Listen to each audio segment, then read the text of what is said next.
Hey everyone, welcome back. Ready for a deep dive into a topic that's, pretty heavy.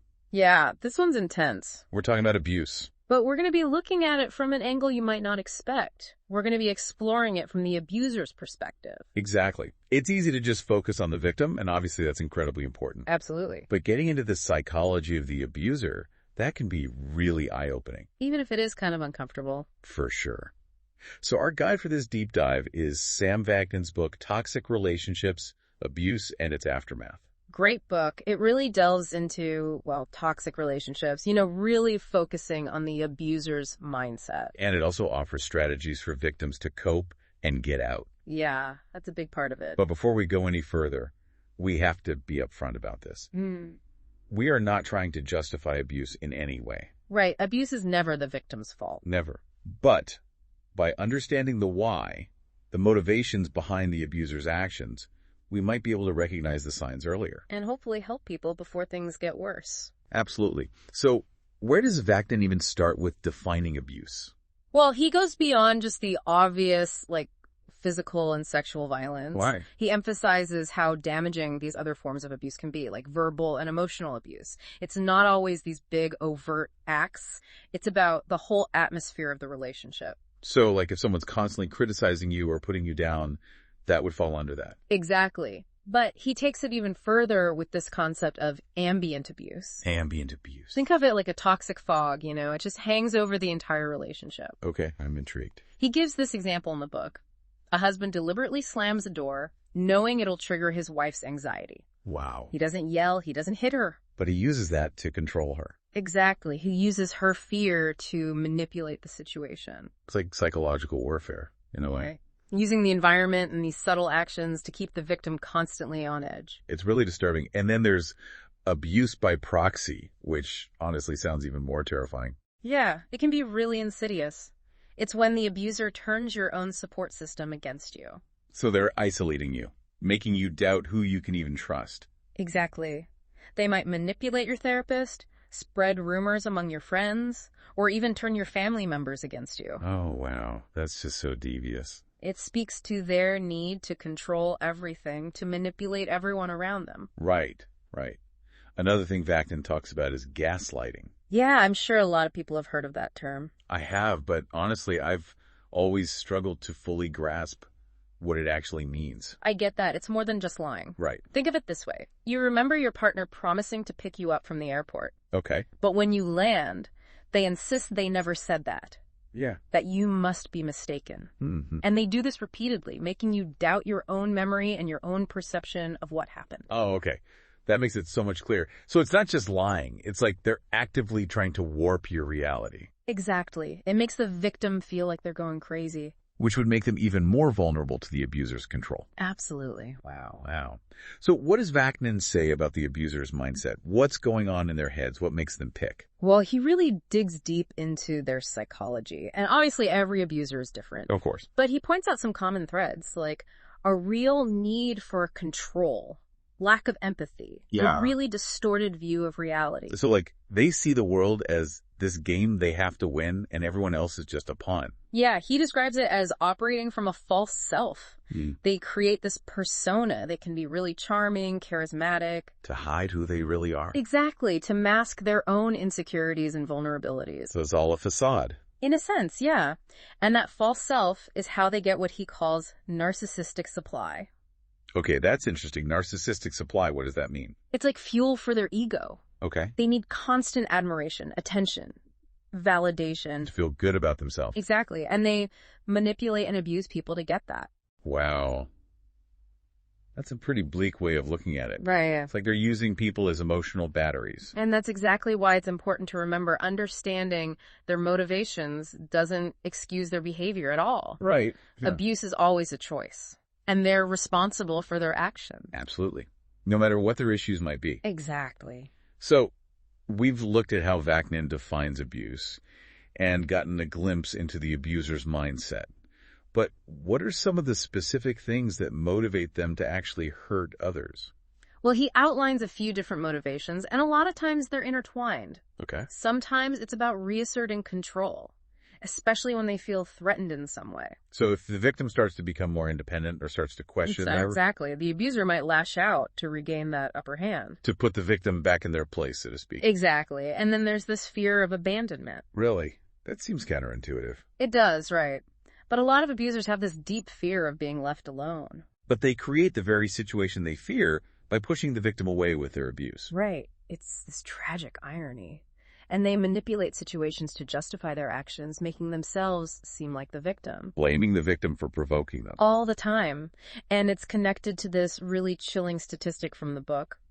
While overall offenses against women are declining, fatal incidents within intimate partner relationships are staying about the same. Wow. That's scary. It's a serious reminder of how dangerous these situations can be. Absolutely. We have to recognize the signs and get help before things escalate. Absolutely. So let's talk about the impact of abuse on victims.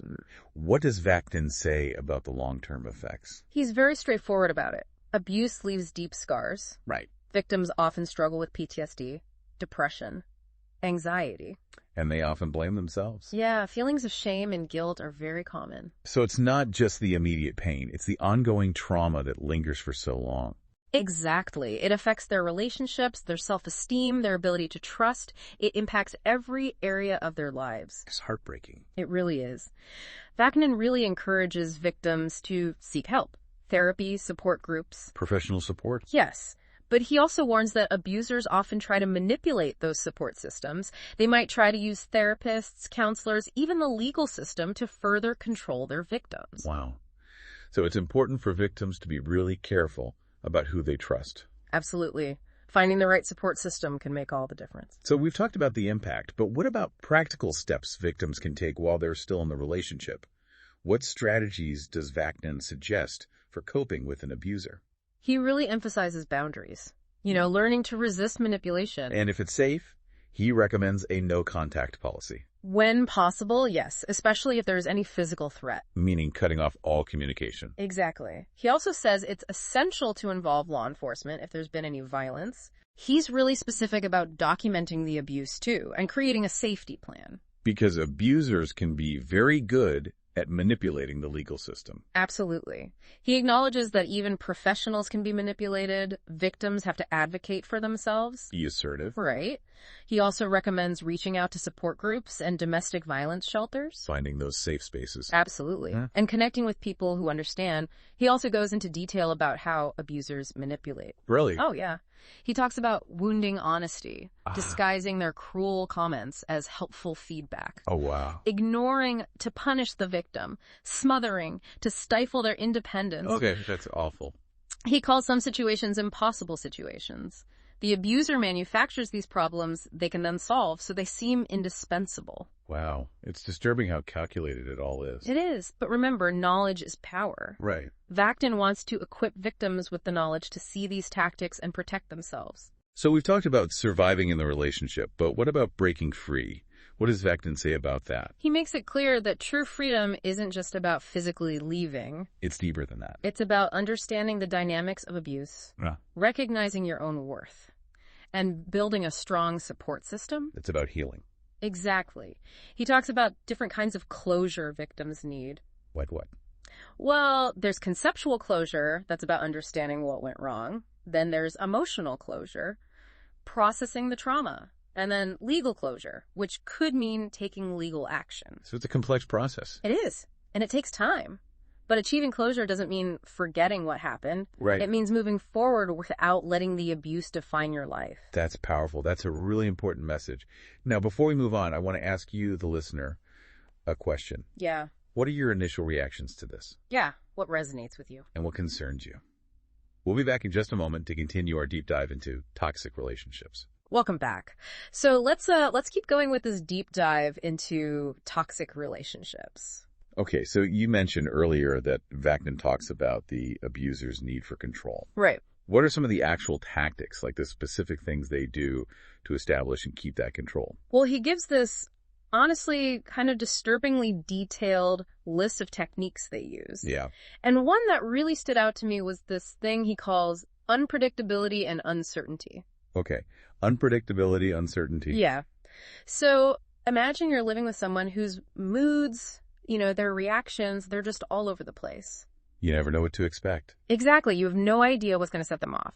So you're always on edge, trying to anticipate their next move. You're walking on eggshells all the time. Exactly. And it just creates this atmosphere of fear and anxiety, making the victim hyper-vigilant. So they're more easily manipulated. Right, because they're so focused on trying to please the abuser, avoid conflict. They lose sight of their own needs. Yeah, and their boundaries just get completely eroded. That sounds so emotionally and mentally draining. Just exhausting. It is. And it all ties into this other tactic he talks about, creating a code of conduct. A code of conduct. Yeah. The abuser basically sets all these rules, these expectations. That the victim has to follow. Right. And it's all about avoiding punishment. But the rules, are they clearly spelled out? Not really. That's the thing. They're often unspoken and they're constantly changing. So no matter what you do, you're going to mess up. Exactly. It keeps the victim feeling inadequate and anxious. Never good enough. It's awful. Vaknin also mentions dehumanization and objectification, which honestly sounds just terrible. Yeah, it's as bad as it sounds. What does that actually look like, though? How does that play out? Basically, the abuser is trying to strip the victim of their humanity. So they're not even seen as a person anymore. Right. They're just an object. They have no feelings, no needs. The abuser might call them names, use really derogatory terms. I could see that. Or even compare them to, inanimate objects. It's all a way to justify the abuse, So they don't have to feel bad about what they're doing. Exactly. Dehumanizing in the truest sense of the word. Vaknin argues that this dehumanization, it's really at the core of all abuse. Whether it's physical, emotional, whatever. Right. It allows the abuser to rationalize their cruelty. We talked about how abusers create these impossible situations. Oh, yeah. Can you give an example of what that might look like? Sure. So let's say the abuser, maybe it's a husband. He intentionally messes up the family finances. Like how? He could make risky investments or hide money. And then when they're in trouble, he steps in to save them. Exactly. Offers loans, takes over the budget, whatever. So he creates the problem and then presents himself as the only solution. Exactly. It reinforces his importance, makes the victim feel totally dependent. Ugh, that is so manipulative. And this is where technology comes in. Vaknin was writing before social media and smartphones were as big as they are now, but his insights are so relevant. He talks about how abusers can use technology to stalk, harass, control their victims. It's like they have a whole new arsenal at their fingertips. They can track their partner's online activity, use GPS to see where they are, send threatening messages. That's terrifying. And then there's this idea of shared psychosis, which is really disturbing. Shared psychosis. It's where the abuser creates this warped reality and the victim starts to believe it. Like they convince them they're the only one who understands them. Right. Or that the outside world is dangerous, or that the victim is somehow to blame for the abuse. It's like brainwashing. It's a really extreme form of control, where the victim's perception of reality is totally distorted. It must be so hard to break free from that. It is. Vaknin also talks about the importance of secrecy in abuse. How abusers use it to keep their power. Right, like threatening the victim if they tell anyone. Exactly. Or making them feel ashamed or guilty, or convincing them that no one will believe them. That silence is what allows the abuse to continue. Absolutely. And by understanding these tactics, by shining a light on them, victims can start to reclaim their power. It's about knowledge. Exactly. So we focused a lot on the abuser. Right. But now let's shift to the victim. Okay. What are some of those long-term effects of abuse? The emotional and psychological consequences. Yeah. Vaknin doesn't sugarcoat it.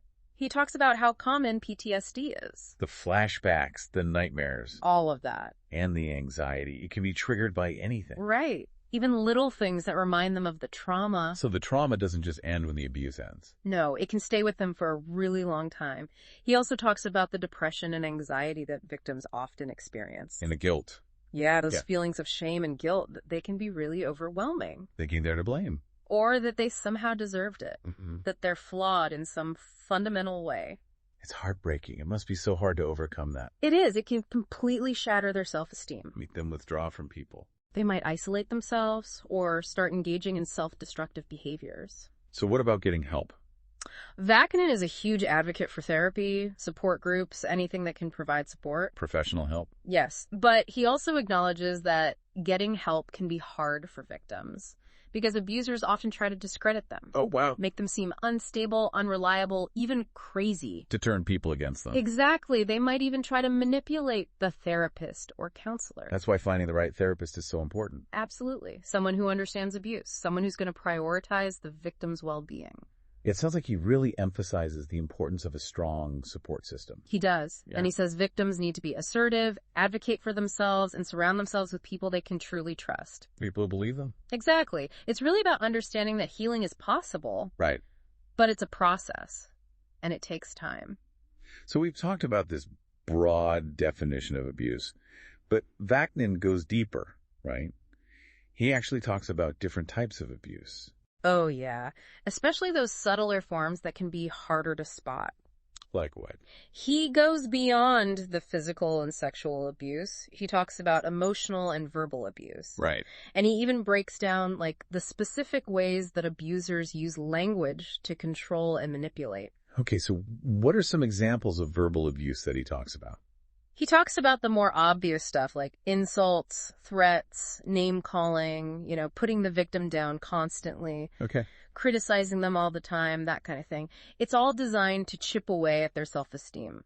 But he also goes into the more subtle stuff, right? Yeah. Like the gaslighting and triangulation we talked about earlier. Right. Those are prime examples. Twisting words, manipulating situations, making the victim doubt themselves. So it's abuse, but it doesn't leave any physical marks. Right. But the emotional scars, they can be just as deep, Absolutely. And he also goes into a lot of detail about emotional abuse. Which is a broader category. Yeah. Exactly. It includes all kinds of behaviors that are meant to control the victim's emotions, their sense of self. Okay, so what are some examples of those tactics? Well, one is isolation, where the abuser tries to cut the victim off from their friends and family. So they're totally dependent on the abuser. Right. Then there's intimidation, using threats or aggression to keep the victim in fear. Yeah. Humiliation, publicly embarrassing them, putting them down. Oh, God. Emotional blackmail, using guilt trips, threatening self-harm, playing the victim. It's all about manipulation. Yeah.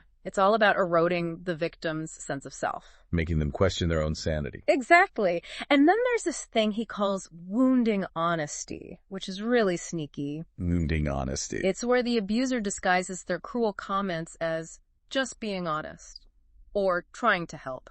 I'm just telling you this for your own good. Right. But they're really just trying to control and demean the victim. So it's like, well, you can't get mad at me. I'm just being honest. Exactly. It makes the victim feel like they're the one being unreasonable or overly sensitive. It's so messed up. It is. He also talks about how abusers use ignoring and smothering as control tactics. Ignoring how? Like as a punishment, they withhold affection, attention. To make the victim feel neglected. Exactly. Unworthy. And then smothering is all about suffocating their independence. So they feel trapped. Right. Suffocated by the abuser's constant presence and demands. So no matter what, it's always about control. Always. And then there's this thing where the abuser sets these completely unrealistic expectations. That the victim can never meet. Right. They demand perfection, criticize every little flaw. And then they use that to justify more abuse. Yep. It's like a no-win situation designed to make the victim feel completely inadequate, totally dependent. All of these examples are just so eye-opening. They really are. It helps to understand these subtle ways that abusers use their power. To control their victims. Exactly. Let's go back to something we touched on before, how abusers use technology. Oh, yeah. That feels particularly relevant now. Absolutely. It's everywhere. Vaknin talks about this, even though the technology we have now was just emerging when he wrote the book. He was ahead of his time. In a way, yeah. And he doesn't just focus on the really obvious stuff like cyberstalking or threats. Right. He looks at the more subtle ways technology can be used to hurt someone. Like how? Think about how much we use technology every single day. It's constant. An abuser could easily use that to monitor their partner's every move. In a really creepy way. Right. Track their location with GPS, read their emails, text messages, even get into their social media accounts. That's a total invasion of privacy. It is. It's like a digital panopticon. Constantly being watched. And he also talks about how abusers can use technology to, control the story, manipulate people's perceptions. So? They might share private pictures or videos without consent, or twist things online to make the victim look bad. Like unstable or unreliable. Exactly. Or they might even create fake profiles to harass the victim. It's scary how easy it is to do that stuff online. It is, and Vaknin wants us to be more aware of that. To protect ourselves. Right. Digital abuse is real, and it's happening all the time. Okay, so we've looked at the dark side of technology. Let's talk about something more hopeful now. Okay. The victim's journey to healing. Yeah. What does Vaknin say about that? He's very clear that healing from abuse, it's a process. It's not just going to happen overnight. Exactly. It takes time, effort, patience, and a lot of self-compassion. It's about more than just getting away from the abuser, right? Yeah. It's about dealing with all that emotional and psychological damage. The wounds. Exactly.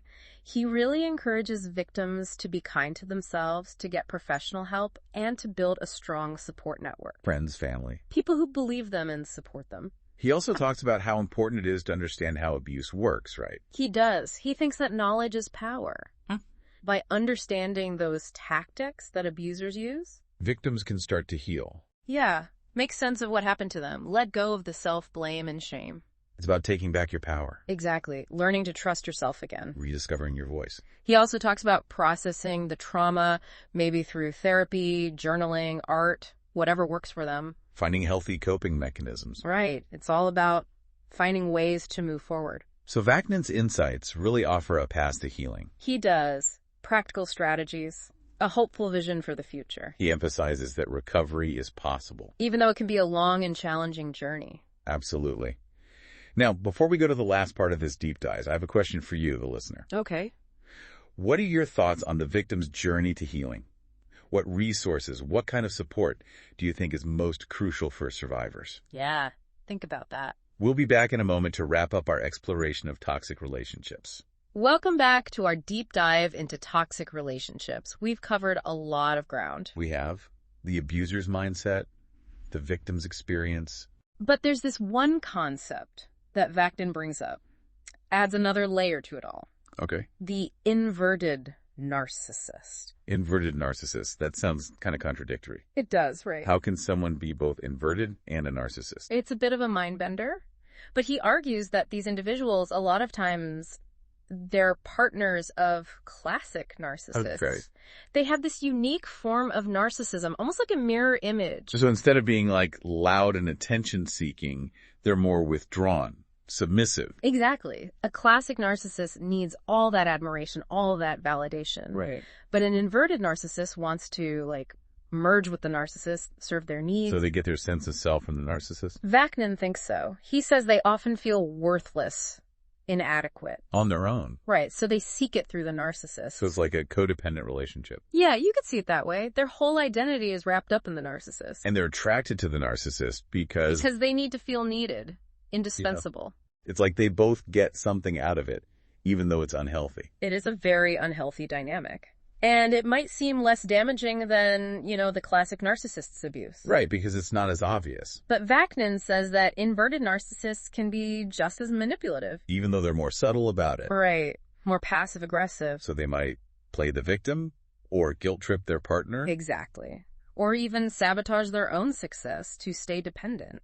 So this idea of the inverted narcissist really adds to our understanding of abuse. It does. It challenges us to see that narcissism isn't always what we think it is. It's not always flashy and obvious. Right. It can be quiet, insidious, hidden behind all this self-sacrifice and codependency. So abuse isn't always clear-cut. Exactly. It can be really hard to recognize. What does Vaknin suggest for people who are in relationships with inverted narcissists? He says individual therapy is crucial. For both partners. Yes.